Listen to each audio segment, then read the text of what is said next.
Come on shoot మీ. ఒక ఆడబిడ్డ మానం కాపాడడానికి ఒక అన్న చేసిన పనికి చంపడమే మీ ప్రభుత్వ న్యాయం అయితే షూట్ మీ. ప్రజల ఓట్లతో నెగ్గి ఆ ప్రజల్ని దోచుకుంటున్న అవినీతి పరుణ్ణి కట్టేయడమే ఈ విజయరాఘవ భూపతి చేసిన నేరం అయితే షూట్ మీ. కానీ కాల్చే ముందు ఒక్కటి గుర్తుంచుకోండి, ఇది బొబ్బిలి గడ్డ.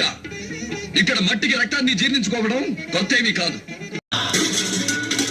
నీ కొడుకు చేసే ఘనకార్యాల వల్ల చాలా మంది పెద్ద మనుషులు ఫైనాన్షియల్ గా సెటిల్ అయ్యారు.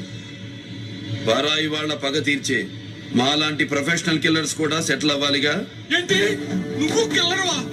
నా కొడుకుని ఏం చేయొద్దు, నీకు ఎంత కావాలంటే అంత తప్పిస్తాను. డబ్బుతో చావును ఆపలేవు, నన్ను కొనలేవు.